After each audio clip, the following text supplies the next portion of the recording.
Oh,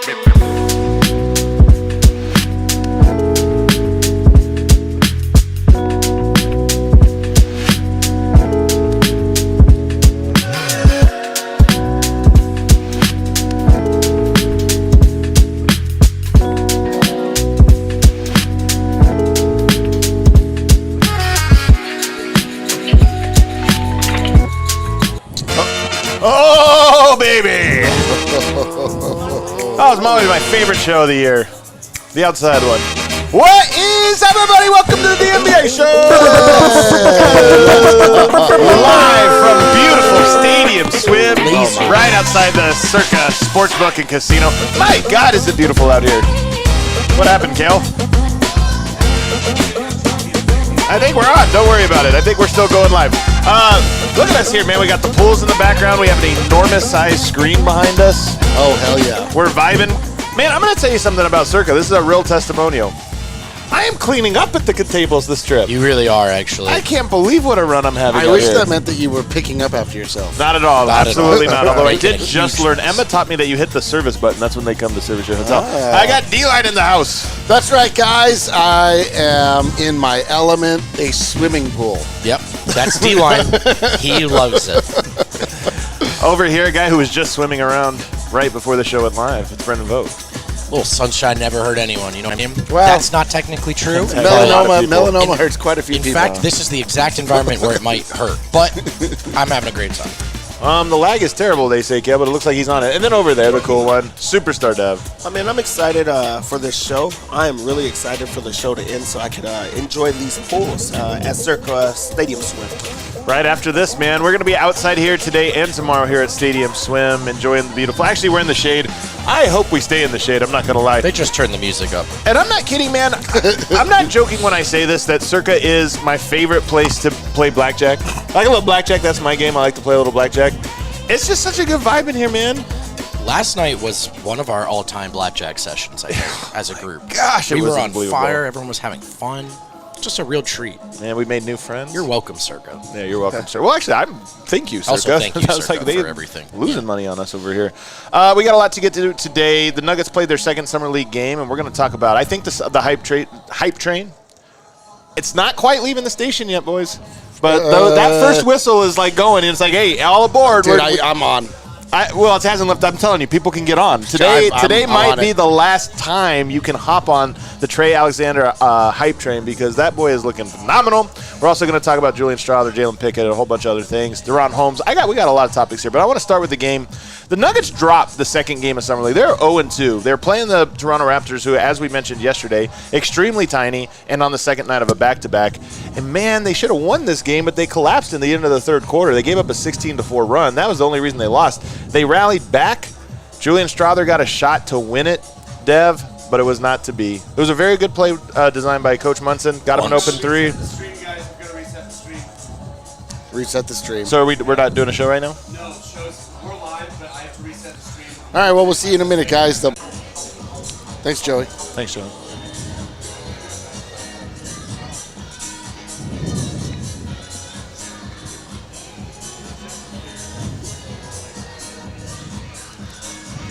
I think we're back, Kel. What do you think? All right. I mean, I just saw Joey walk out, so I think that was the thing we just saw, so I think we're live.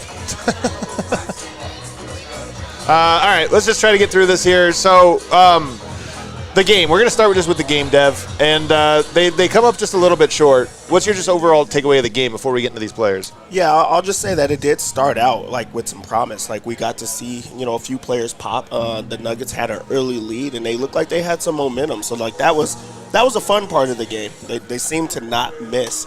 Then we got to see them like tinker a little bit with, guys doing different positions. We got to see like the defense like not go, the shots not falling, and then we saw a collapse. But I mean, I think that was a game that they were right there. They had a chance at the last shot, and it just did not fall. What do you think of the game? I mean, the game was fun, dude. It was really fun. It was a great game. Who cares if they win or lose, honestly? But like, There were the things that you wanted to see. That you got kind of some answers on questions. It was very entertaining. There were great shots that were made. There was good finishes, like through and through. I loved it. I loved that game.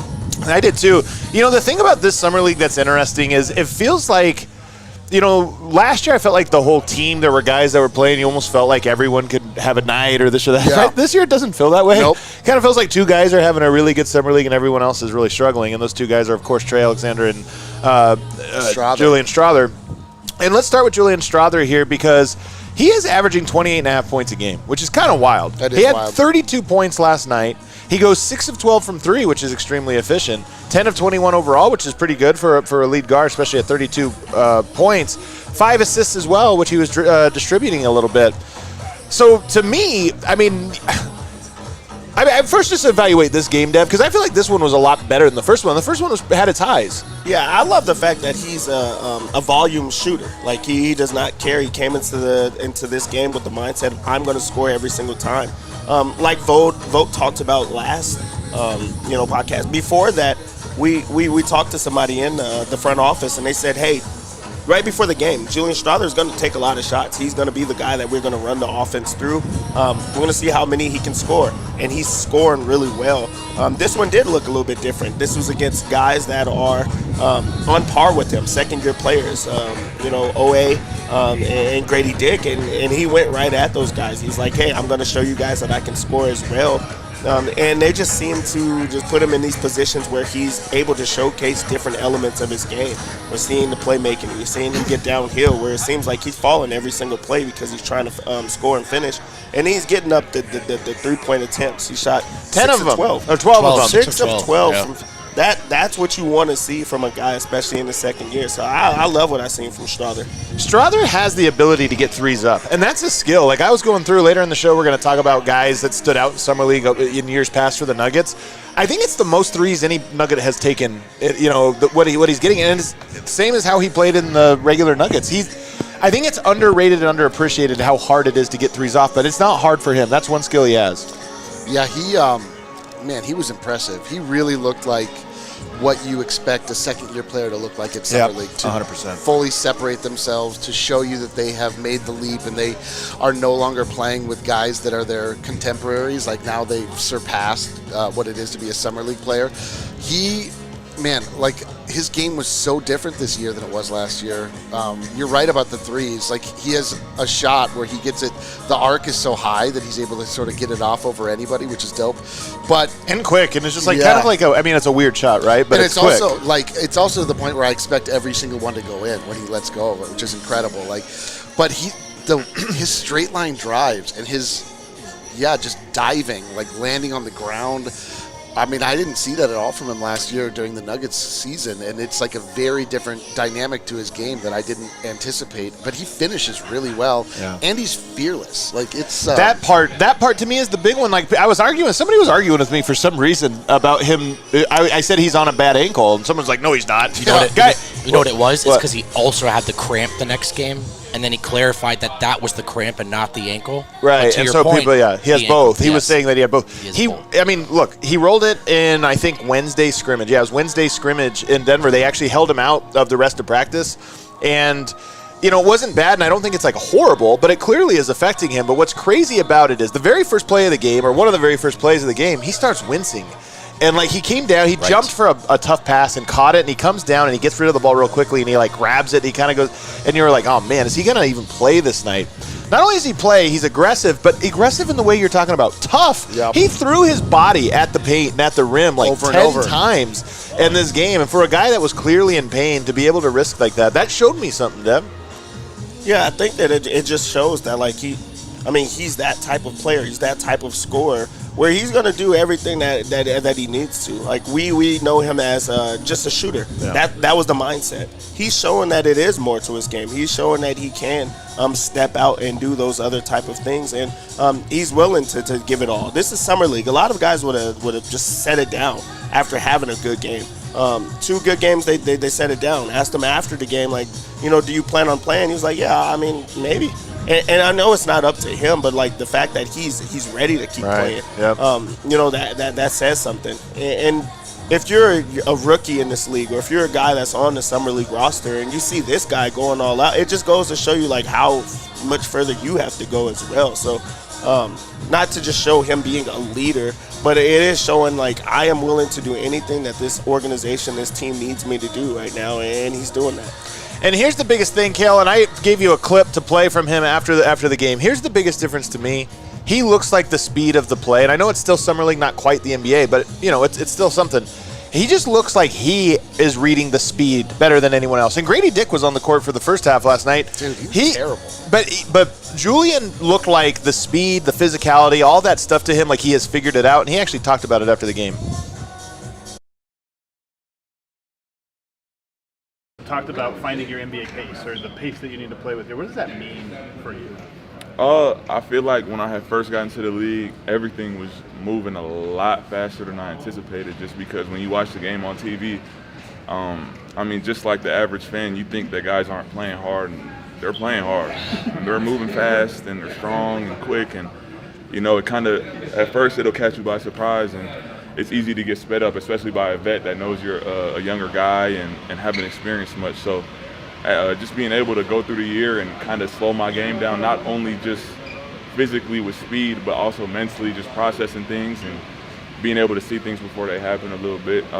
Obviously, I'm playing with great vets and guys that see things before they happen really well. When do you think that started for you? Like, when did you start to think, like, I'm getting the pace of this, the speed? For sure, after I got hurt.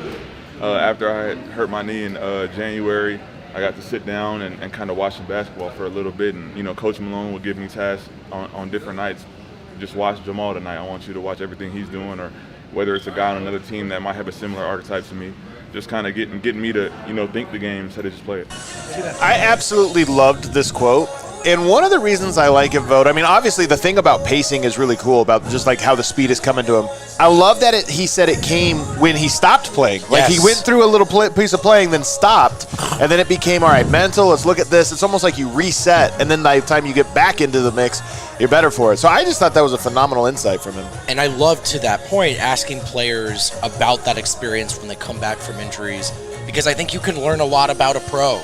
I think some guys that maybe have talent but haven't made it, when they're not playing, that's what they're doing, not playing. But Julian made himself a student of the game, accepted assignments from Malone in terms of where his focus should be, as he just mentioned. And I think that tells you a lot. I think it tells you a lot about Strawther's approach in general. It reminds me of his quote about having to go to the G League after being hurt, because he wanted to play. He just wanted to get some reps in and hoop. So I just don't. Strawther doesn't strike me as above any of this. No, he's what a pro wants, dude. Yeah, and it's it's what a coach wants, man. Oh, it's hell what a yeah. coach wants. But it was a great quote, and I think Strawther's head's in the right place, man. Dude, it's so beautiful. It's like, this is the only thing you want to get out of Summer League, is be like, there's a guy. There's like a guy. That's beautiful. Yes. Well, here, let me give you this one, because I'm curious what you think about this. I like guys that are thoughtful and seem to understand. Like, some guys can do the thing, but they can't articulate it. You don't know if they understand it. It just like comes innate. I feel like he is very reflective, and in all of his answers, not just this one. He's a good interview, and he's very reflective. Where you're like, oh no, he's really thought about it. He's internalized it. He's digested it. He's really absorbing what's going on. I think that the front office, just my take on this, is that I think they really value the interviews that they do with guys. Like, I really think that personality means a lot to them. Yeah, for sure. I think that's like what sold them on Peyton Watson. I think that that's what sold them on Julian Strawther. The Nuggets don't really have any knuckleheads, which is not usually something you can say for NBA rosters. There's like a lot of guys that, that's just kind of like the nature of the sport. Like, there's just guys that are out there hooping, and it's cool, whatever. But the Nuggets have Nuggets culture, baby. Nuggets culture. It's stronger than that lousy Heat culture, even though we ourselves are in Heat culture right now. Yeah, I think that there's also like the aspect of Strawther. Strawther has played NBA games. Like, he understands that pace. He got to feel what that's like. It's not like just a rookie that came in and played G League the whole time, where he could just dominate. He got to see how fast the NBA game is. So I feel like you try to adjust, you try to play at that type of speed, but you also are mentally like prepared and ready for that. And I'm not gonna lie, the Summer League, I feel like that's trench work. Like, they are aggressive. Man. They're in this very small gym where you just kind of have to go through that type of speed. And in a gym that small, they've been playing in the smaller gym, you get to see truly how fast it is. Yeah. And we've got to see that when you get to play. I mean, when you get to watch like courtside games and like being up close like that. I know, fans, if you've been to a courtside, it looks a little bit different when you're super close to it. And it's just physical. So I think that he understands the physicality, he understands the speed, he understands things that he had to work on, and he truly did put in the time to just adjust and get ready for this moment. Yeah, just quickly, there's also something that you can look at with Julian Strawther, and that he was sharing the court with at least 4 other guys that did play NBA minutes last year, and he outshined all of them to such a degree, including Grady Dick, including Aji Abayo. Ochai Agbaji. Close. Holy smokes. That was incredible. That was great. It's Keith Pompey, OG Anunoby. You're the Chuck of the show for sure. I love it. It doesn't matter. No, that's a compliment. He's the GOAT. Who he play for? Anyway, the point being is that there were guys out there that actually had decent NBA campaigns last year, and they didn't look good at all. Yeah. And Julian Strawther looked like the guy, which is very meaningful to me. And I think there is something to it. Like you said, he had NBA reps. I do think that's different than G League reps. All right, we got to take a break because we got to keep it moving. On the other side, though, we'll talk more about Strawther on tomorrow's show because I do want to ask questions like, should he be starting? Yes. Or is he in the conversation? Michael Mullen said a little bit about it. We'll get to that stuff tomorrow, as well as talk about what parts of his game will translate. But first, let's take a break. On the other side, the hype train begins for Trey Alexander. Oh, man. The hype train's beginning over there by the pool. CHGO's getting ready. Okay, here we go. We're excited to launch our new partnership with our friends at UC Health. Oh, you know about UC Health for this, Colorado. They would not approve of anything. No, they wouldn't. We actually didn't run it by them. UC Health knows how important mental health is and encourages Coloradans to live their healthiest lives. Through statewide initiatives that include taking care of your mental health, they want you to live like there is a tomorrow. And think about what's best for yourself. Think about how you want to be the best version of yourself in all of your relationships so you can bring more to those relationships. But the truth is that work can't always be done alone, and it's really important to be taking care of your mental health. Dude, yes. We're entering a period where mental health is going to be paramount for a lot of people. Former UC Health patient David Schlicht, for example, a Colorado teenager who loves being active outdoors. He's a great example of someone taking care of their mental health. His path to Olympic hopeful took a turn when he lost his leg after a ski training accident. And with the help of UC Health doctors, David decided to amputate his leg. He was almost immediately able to get back to doing what he loves most, being active outdoors. But also, this was a struggle not just about getting active again physically, but staying healthy mentally through a really, really challenging time. So if you want to learn more about David's story and see more inspiring patient stories from UC Health, you can head to uchealth.org/tomorrow to learn what it means to live like there is a tomorrow. And if you're looking for a new employee, you got to get with Indeed. Hell yeah. They're driven by the search for better, but the thing is, when it comes to hiring, search is not the keyword. You don't want to search. You want to match. It takes forever to search. You can match with Indeed. Much rather match. I love matching. Dude. If you need to hire, you need Indeed. It's your matching and hiring platform. According to Indeed data, they have over 350 million global monthly visitors, and a matching engine that helps you find a quality candidate fast. Fast is a keyword here, but it's not the only one. You also want to get this hire right. Quality matters. And Indeed doesn't just help you hire faster. 93% of employers agree Indeed delivers the highest quality matches compared to other job sites, according to a recent survey. And of course, we're not just telling you this for fun. We're telling you this because we've got a little gift for you. Listeners of this show will get a $75 sponsored job credit to get your jobs more visibility at Indeed.com/AllCity. Just go to Indeed.com/AllCity right now and support our show by saying you heard about Indeed on this here podcast. Indeed.com/AllCity. Terms and conditions apply. Need to hire? You need Indeed. Alrighty, we are back. Before we get into Trey Alexander, just want to remind you, on the 21st of this very month, you can come to the DNVR bar and win a flight and a hotel room here at Circa Sportsbook and Casino. If you want to be here at Stadium Swim, 4 chances to win. 3 raffles and a tournament where you play that college football game you guys heard about. You play that game. If you win, you get to come out here. Circle will hook you up with flight and hotel. Wait, that's Plus, I'm going to hide Brendan Vogt's passport somewhere in this area. You could win and maybe come find it. There you go. Go to thednvr.com and check out the events tab. I don't think there's going to be that. That's some raffles, it's like you have a 1 in 20,000 chance of winning. This one, you have a pretty good chance, I feel. Like you got a 1 in, how many people have we had? About 25,000? Yeah, 25,000, yeah. All right, let's get into this, guys, because it might be, Julian Strawther, probably the most consequential storyline of Summer League, but maybe the most fun, the most saucy, the most exciting. Ooh. Trey Alexander, man, Delish. 2 games in a row has looked like one of the guys, man, one of those players. I mean, the second best Nugget, I would say, easily in the Summer League so far. And in last game, he goes there 18 points, 4 rebounds, 5 assists, 2 steals, 1 block, just 3 turnovers, shoots 6 of 10. Crazy he only got 10 shots off. Yep. I actually want to see as this Summer League goes on if he can get more, because I feel like right now he's trying to play with it himself, and now he elevates to a higher seat, I think, after these last 2 games. But vote Trey Alexander. Man, well, it's been really fun watching anyone who wasn't in yet buying the stock over these last 2 games. If you're in the arena, from the media to the fans, we're all looking around after every bucket. We're all making a face at each other because it looks smooth.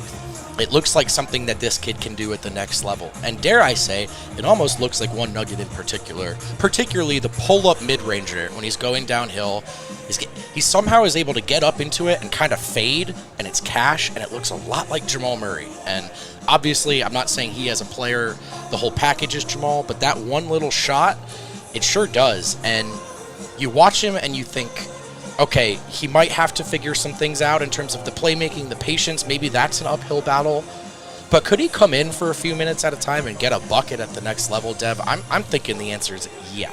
Yeah, I just want to make sure that I throw it out there before Adam takes it. This has always been my guy. Yeah, there you go. This has always been my guy. I've been on this guy for about 5 years. Like, watched Is that him right? for Little League. So you didn't see him back when he was in middle school like I did? Huh. Yeah, that's strange. I didn't think about that. I didn't think about that.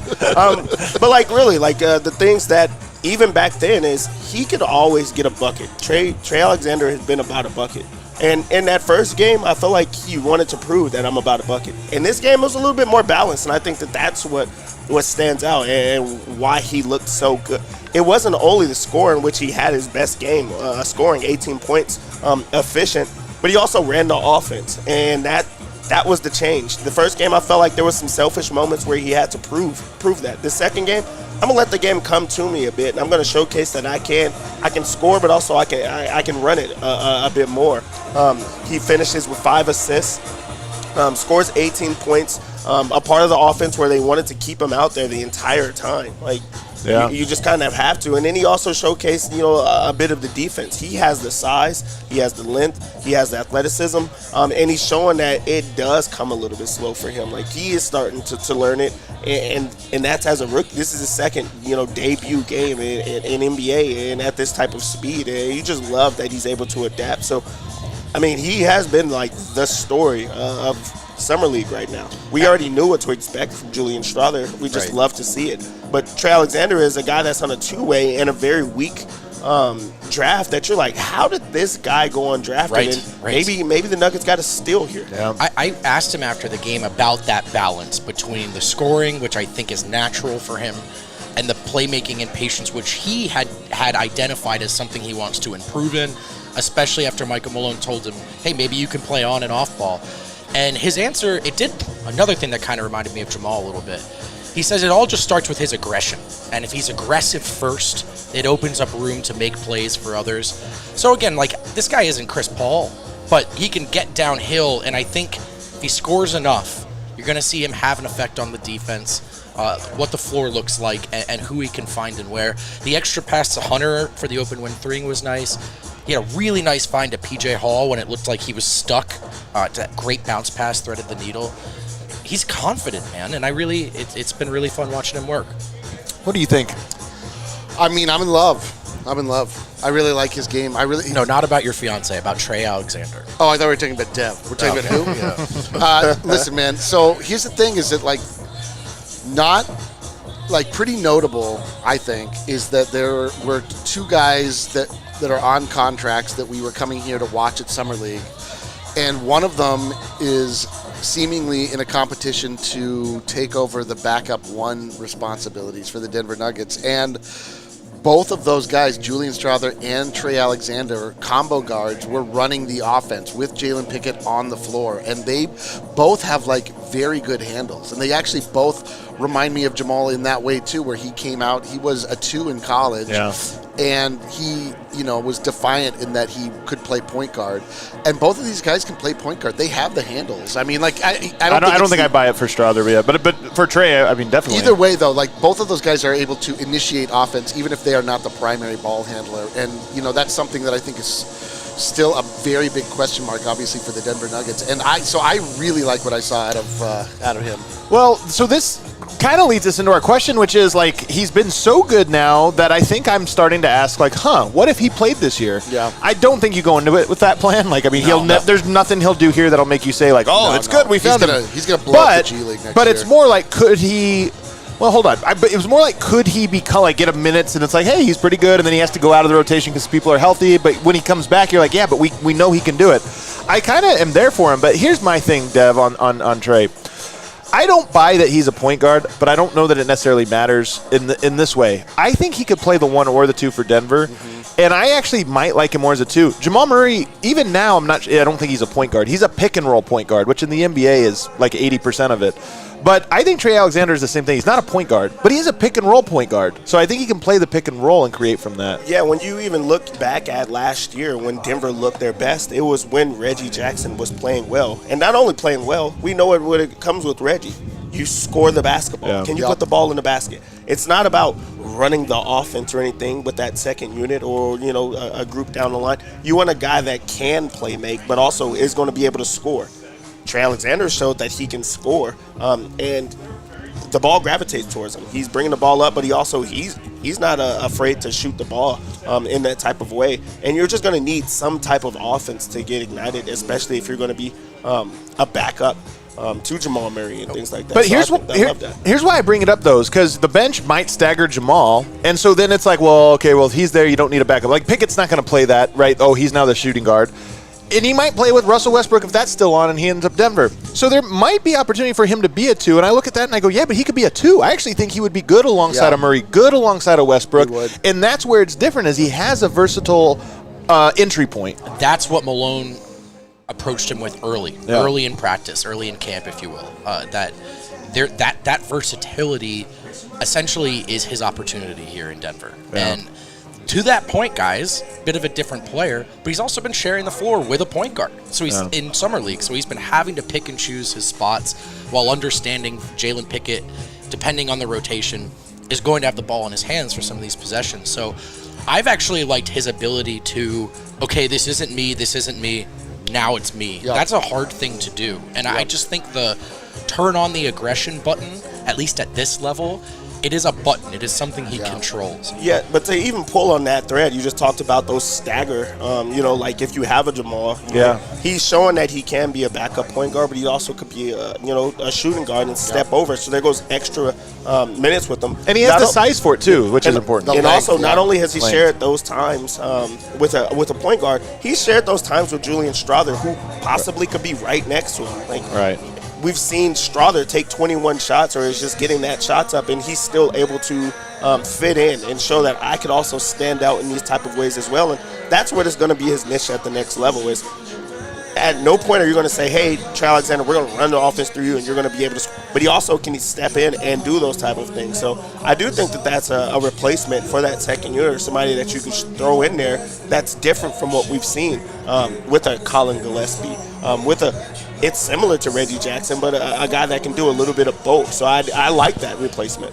And secondary ball handling, like a guy who can handle the rock alongside a point guard, but doesn't necessarily need the ball. Denver has not had a ton of that. I want to see him take like 15, 20 shots next game, or at some point. Like I like watching Strawther play. I don't know how much he has left to prove. Maybe Denver keeps playing him. Maybe it's just good experience for him. I hope they keep playing him. Why not? Because it's fun. Yeah, he of course. Wants to. But it seems like he really wants to. Julian seems to love ball, which I really love. Yeah. But Trey Alexander, I hope he does. Here's what I'll say. I hope Trey Alexander gets to play one game without Strawther, where he's the number one scoring option. Yes. That's what I hope, because I want to see. One of the things I want to see is, can he get shots up? Because that'll tell me something about him. Yeah, that's a good point. It is. It's just obviously did in college, but I'm saying at this level. Yeah. I think he has it in him. Like I'm so bullish on him. Me too.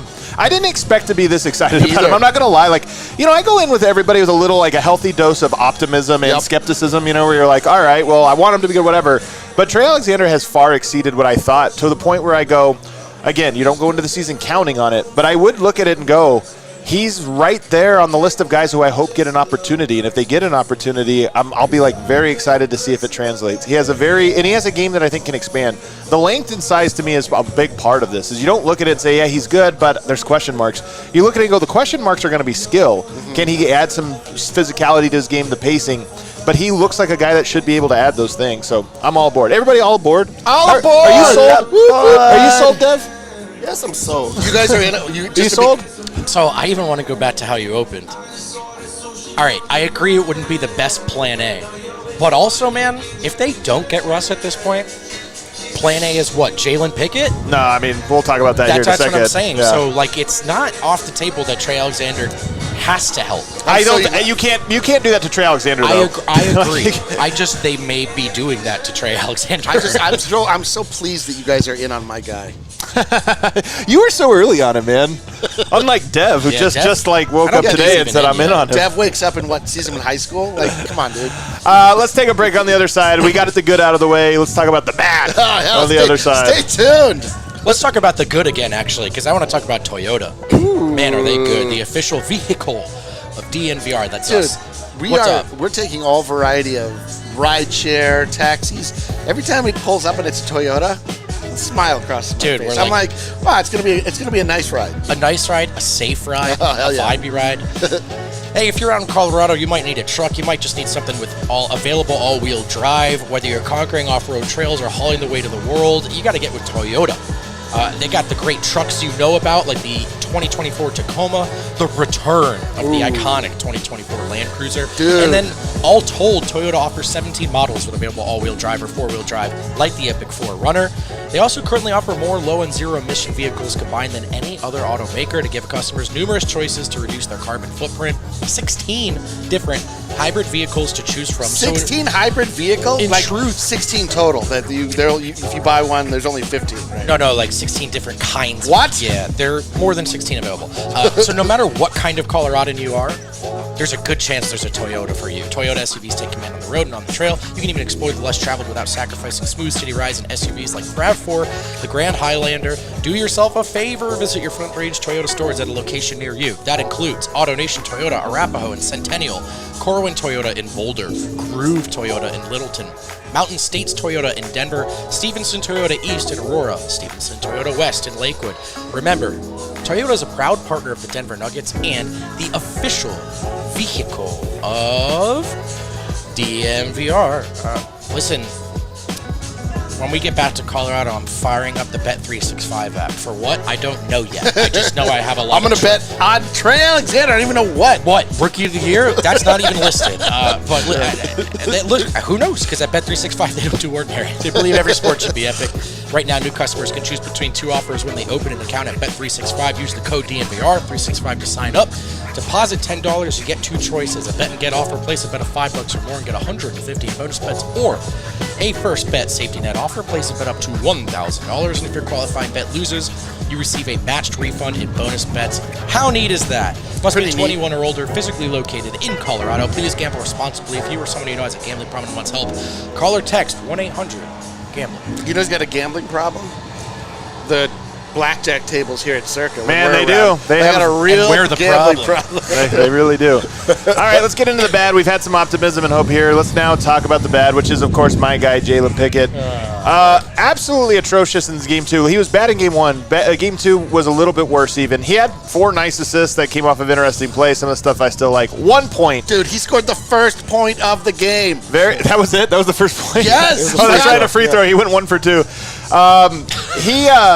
He couldn't get anything going, man. He had an air ball.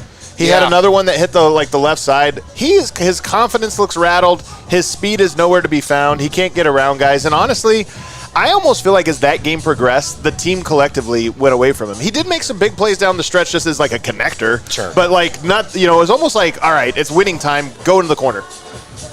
I feel bad for Pickett, honestly. I really do. I honestly do. How bad he's playing right now, and that is a confidence shoot like that. Your confidence is going to be extremely down. He's out there the entire time, 31. Like he stood out in the best and the worst ways when it comes to being invisible. Like he did not turn the ball over. He stood out. But also, like there was just points of the game that you just don't remember him doing anything at all. And then I think that the shocker is we used to like be on and love booty ball because it was new. I think it was just so different. Well, they're not running booty ball. I'll talk about this in a second.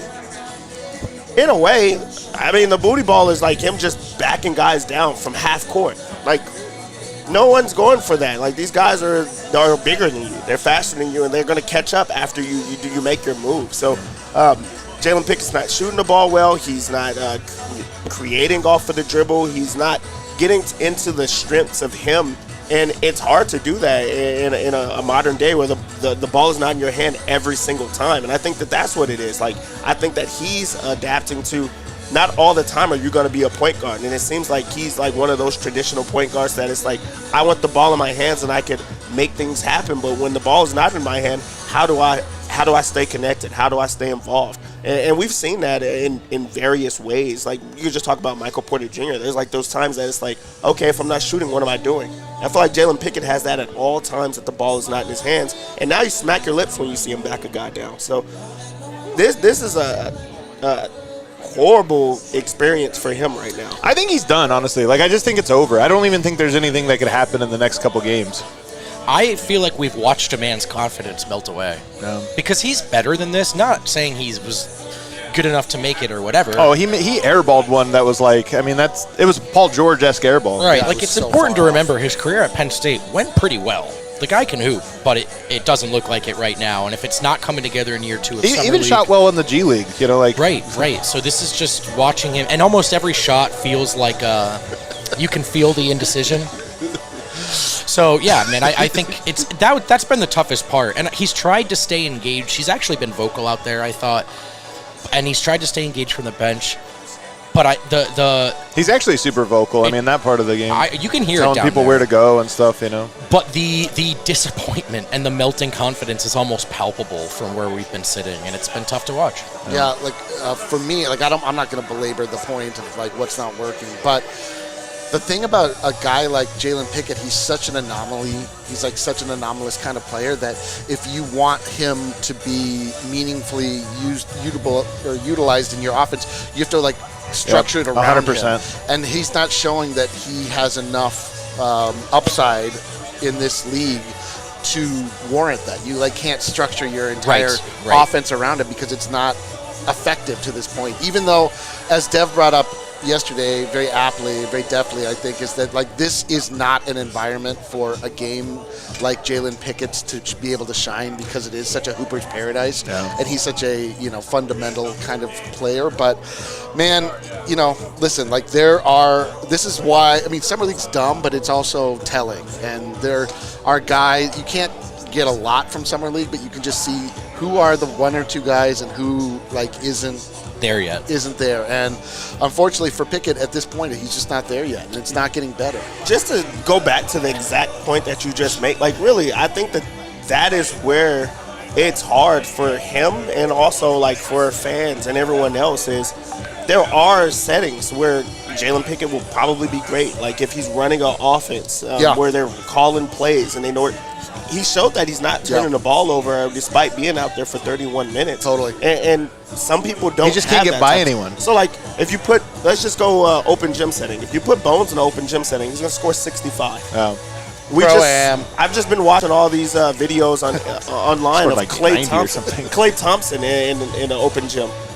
He's not going to wow you with that. He's a basketball Nobody's player. setting him up. So no one's setting it up. We're so a hooper's delight. It looks like a regular guy can guard him, but we all know. I mean, this is a guy that scored 60 points. At some points, like it's a little bit different. So Jalen Pickett, I really don't think that this is the setting for him. So now I think in this game, he just tried to show, okay, I can run the offense. Okay, I can set guys up, and I can make these like cerebral type plays because I think that he is he's a true point guard. There's not many more true point guards in the league. I think that the game is kind of adapted to that, where we're having these guys that can do a little bit of both, but you need to put the ball in the basket. So I think that Pickett is not, like, I think that this is a horrible showing from him, but that is not who he is as a basketball player. He's so much worse than he was last year, right? And that's part of it. And we'll talk about Hunter here in a second, is we know he's not this bad, and now he's like extra. All the things that were bad about him have somehow are being augmented. And I'm going to give you, like, again, he's played so far below the standards. I think he's done. I think the Nuggets are going to have to figure something out. We'll talk about what they can figure out on tomorrow's show. But one thing is a basketball thing to pay attention to over these last 3 games. They are running him almost exclusively at high pick and roll with a balanced court. What I mean by that is they'll have 2 guys on the left, 2 guys on the right. Now, to succeed at that, but that's actually setting it up for speed. Like, all right, you're going to collapse the defense here, get toned to the paint, and make a kick out. They'll have him, like, have it on one wing, and they'll run 2 guys off of a double pin down, and then he'll, like, try to set the table there. For me, he's best when he is getting to the side or running against an empty quarter. Why that matters is he doesn't beat you with speed, but he does beat you with strength and getting to a spot and then making the right read. He's not in those spots, and he was in it one time. I'm not kidding when I say this. I paid attention to it from the start of the game. He ran one side pick and roll. It resulted in a wide-open assist for P.J. Hall. It was the only one they ran the entire time. Like, you think about pistol action, 21 chase, those side screens, or just an empty corner, 1-5 pick and roll, but everybody is overloaded on one side. They never think about pistol chase. They never ran it for him except for one time. And I bet you they do later on in here, and I think he'll have, like, one game where it looks good, and I'll be like, I think there's a correlation. That being said, he's not a good enough player for you to tailor anything, including your summer league to him, and you have to be able to be better than 1 point, 4 assists at just regular basketball. The other guy, though, and this is where IMAC, by the way, the assist. Okay, there you go. The other thing that's weird about this, Hunter Tyson was first team all Summer League last year. Yep. He shot 2 of 11 yesterday, 5 points, 6 rebounds. He shot 50% from 3 last year. He's made 2 threes. He's shooting horribly. Dude. This is why Summer League, man, like, you have to, no matter how high or low you are on anyone, you have to couch it by, like, this is the same guy, only 1 year more seasoned, and he is the 300th best Summer League player this year, where last year he was the 5th best. That's what I keep saying. Like, you can't take anything from Summer League, but sometimes you can take something. Like, obviously we were all very energized and very encouraged by what Hunter Tyson was able to do last year. He's not matching it even to the slightest degree this year. He is being erased. He is getting preyed on defensively. He's not hitting his shots. It really is weird, man. Like, it's funny because, like, Grady Dick was out there. And the other thing is that, like, we are seeing some legitimate, like, bona fide NBA players not performing that well in Summer League. And it is a weird thing. So, you don't put too much stock into it. Jordan Hawkins, I love. He is playing horribly in Summer League right now. I love Jordan Hawkins, but again, he is not good at shake. He has no shake to his game, and, like, they're trying to run him at point. He can't beat anyone, and you're like, that's a good player, but he sucks here. Grady Dick, the reason I keep bringing him up is because he actually reminds me a lot of Hunter Tyson, like, in the style of play, the body type. They're both white guys. I don't know if you noticed that. And 2 first names. Yeah, dude. I guess Dick is a first name. Of course it is. Dick Van Dyke. You're right. Listen, I'm not sure. Yeah, Grady. I use it as a replacement. I use it as a replacement for your first name often. Yeah, that's true. But the point is that, like, Grady Dick looked terrible, dude. Yeah. Terrible. And so did Ochi Badochi or whatever.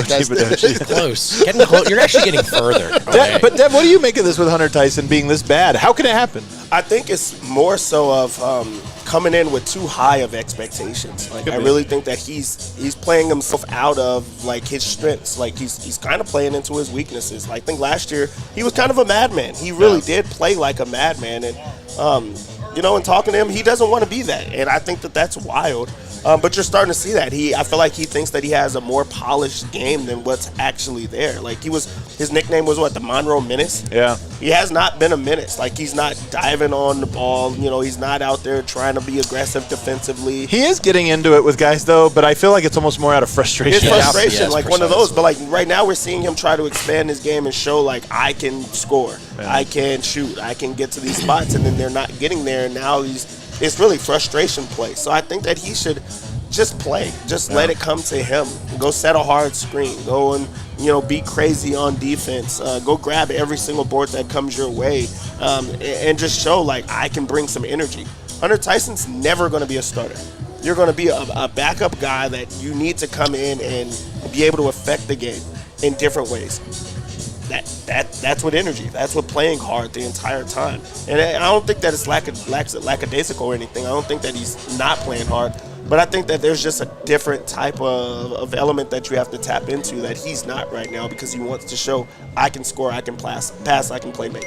I kind of disagree. I think it's about this team right now. So you've got 2 point guards, one guy who has the ball in his hands a ton, and then most specifically is not getting into the lane. So these drive and kick, like you're getting Hunter kind of just twirling around screens or just rotating around the perimeter. He's not getting open though. But he's not. Can I tell you something, though? This is the thing. I feel like the Summer League is specifically, the way they are playing is specifically set up not for those guys. And again, some of this you have to overcome to some degree, but I do feel like those 2 guys have been the, the victims almost in a lot of ways of how Denver's playing. So he's not getting a ton of space. So it's just dance along the perimeter and then force a shot up. But you're not seeing the drive and kick. In fact, when you do see the drive and kick and he's wide open for catch and shoot, I feel like he's been money.